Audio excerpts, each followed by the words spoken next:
नमस्कार, मैं हूं आपके साथ दीपक भदौरिया। आप देख रहे हैं उत्तर प्रदेश एक्सप्रेस। वहीं प्रधानमंत्री नरेंद्र मोदी आजमगढ़ जिले के दौरे पर आ रहे हैं। प्रधानमंत्री मोदी आजमगढ़ को एयरपोर्ट अथॉरिटी ऑफ इंडिया और रेलवे की 34,500 करोड़ की परियोजनाओं का लोकार्पण और शिलान्यास करेंगे। प्रधानमंत्री का दोपहर 12 से 2 बजे के बीच में यह दौरा रहेगा। प्रधानमंत्री के कार्यक्रम को देखते हुए एयरपोर्ट ऑफ इंडिया के अध्यक्ष जिले में लगातार डेरा डाले हुए हैं। ऐसे में जिले में एयरपोर्ट के साथ साथ महाराजा सुहेलदेव विश्वविद्यालय की भी सौगात दी जाएगी। आजमगढ़ एयरपोर्ट के साथ साथ उत्तर प्रदेश के 4 अन्य जिलों में, जिनमें मुरादाबाद, अलीगढ़, श्रीबस्ती और चित्रकूट को एयरपोर्ट की सौगात दी जाएगी, जबकि देश के 4 अन्य एयरपोर्ट कोल्हापुर, जबलपुर, पुणे और ग्वालियर के टर्मिनल्स का भी आजमगढ़ से ही शुभारंभ किया जाएगा।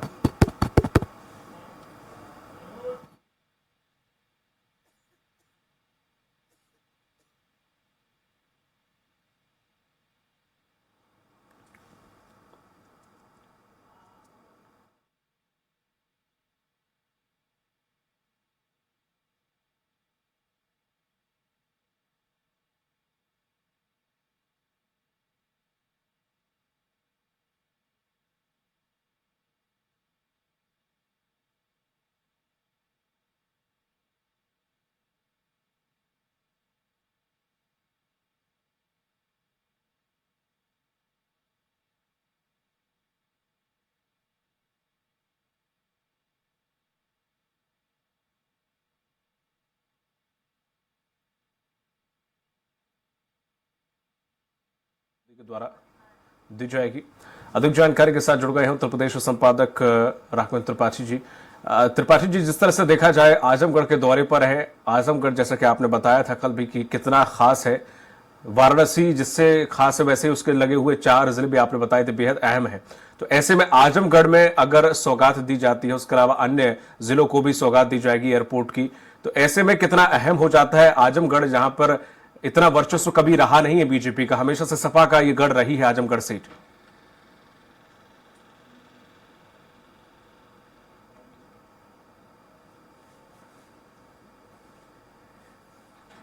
त्रिपाठी साहब,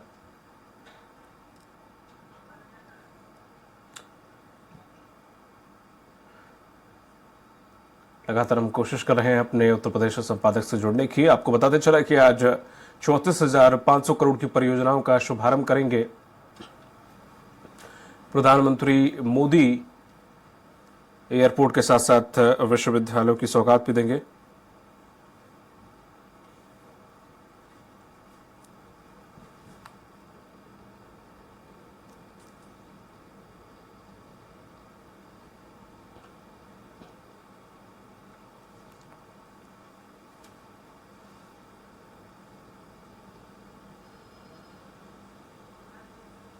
आज आजमगढ़ आएंगे पीएम मोदी, जहां पर आजमगढ़ को कई सौगातें देने वाले हैं प्रधानमंत्री।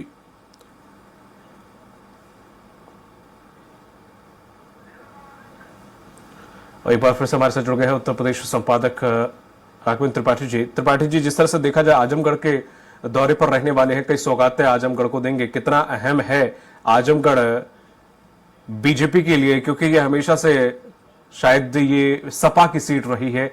तो ऐसे में प्रधानमंत्री का वहां पहुंचना, उससे जिले जुड़े हुए हैं उन्हें भी एयरपोर्ट की सौगातें देना कितना अहम है बीजेपी के लिए?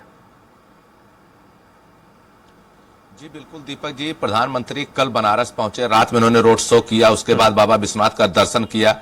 आज प्रधानमंत्री मोदी आजमगढ़ में है और आजमगढ़ सियासी दृष्टिकोण से बहुत ही महत्वपूर्ण सीट मानी जाती है, क्योंकि आजमगढ़ में सपा का गढ़ माना जाता है। 1991 के बाद से समाजवादी पार्टी का गढ़ रहा, उसके पहले से वह कांग्रेस का गढ़ हुआ करता। चंद्रित यादव, रामरेश यादव आदि नेता वहां से चुनाव लड़ते रहे हैं, जीतते रहे हैं।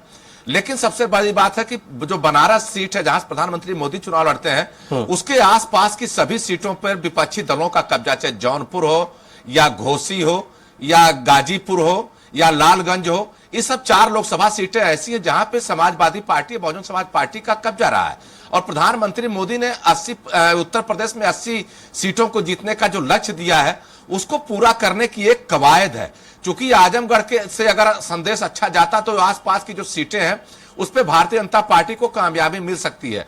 और यहां आजमगढ़ की धरती से केवल यही उत्तर प्रदेश ही नहीं, 7 राज्यों के लिए भी तमाम योजनाओं की शुरुआत की जा रही है, जिसमें से मध्य प्रदेश का ग्वालियर एयरपोर्ट है जो राजमाता सिंधिया के नाम पे रखा गया है। इसके अलावा उत्तर प्रदेश के और तमाम एयरपोर्ट हैं, तमाम सड़क परियोजनाएं हैं, तमाम आवासीय परियोजनाएं हैं। इन सब परियोजनाओं के साथ ही प्रधानमंत्री मोदी का विजन है कि किसी तरह से उत्तर प्रदेश में अपने समीकरण को साधा जाए। चूंकि यह इलाका पिछड़ा बाहुल्य है, इसी नाते पिछले दिनों ओम प्रकाश राजभर जो सुहेलदेव समाजवादी पार्टी के नेता है, उनको मंत्री बनाया गया था। लोनिया बिरादरी को साधने के लिए दारा सिंह चौहान को मंत्री बनाया गया था। अपना दल पहले से इनके साथ है।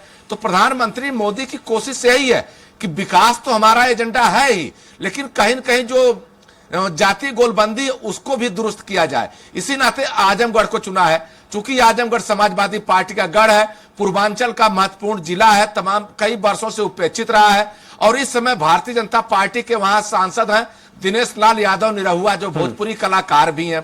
तो कुल मिला के इस सीट को जीतना है, और घोसी जो इसके बगल की सीट है उसको जीतना है, गाजीपुर, जौनपुर, इन सीटों पर जीतने के लक्ष्य को लेकर प्रधानमंत्री मोदी आज आजमगढ़ में है और तमाम तरह की परियोजनाओं की सौगात देंगे। मजूरी में एयरपोर्ट बनाया गया जो आजमगढ़ का इलाका है, वहां पे सभा की जाएगी, और प्रधानमंत्री मोदी जनता को क्या संदेश देते हैं यह देखने वाली बात होगी। इतना जरूर है, जिस तरह से नारी बंधन अधिनियम की बात कर रहे हैं, उज्ज्वला योजना की बात कर रहे हैं, हर घर जल की बात कर रहे हैं, सुलभ शौचालय की बात कर रहे हैं, जो शौचालय बनाए गए हैं, तो इन योजनाओं के भरोसे आधी आबादी को तो सेट करने की कोशिश कर रहे हैं। सभी बिरादरी में अपनी सेध लगाने की भी कोशिश में प्रधानमंत्री मोदी हैं। जी दीपक। बिल्कुल, जिस तरह से अभी हमने जब देखा कि कुछ समय पहले गुड्डू जामिल सपा में जब से गए हैं, तब से कहा जा रहा है कि वहां पर सपा की स्थिति अब मजबूत हो गई है, क्योंकि अगर हम देखें कुछ सालों से वहां की जमीन पर सियासती तौर पर काफी उठापटक देखने को मिली है। काफी बीजेपी ने वहां काम भी किया है, आर्थिक रूप से विकास भी किया आजमगढ़ का, और पार्टी के तौर पे या राजनीतिक तौर पर बड़ा उठापटक वहां पर चलती रही है। जैसे कि आपने बिल्कुल सही कहा, वहां पर जातिवाद का मुद्दा बहुत ज्यादा हावी है, मुस्लिम बाहुल्य क्षेत्र है बेसिकली वो। तो ऐसे में क्या वाकई पैर जमा पाएगी बीजेपी? हालांकि विधानसभा चुनाव हमने देख लिया कि सफल हो गए, लेकिन क्या सांसद के तौर पर एक लोकसभा चुनाव पर वहां पर सफल होने में कितने आसार है अब, जब स्थिति सीएम योगी ने वहां पर काफी समतल कर ली है?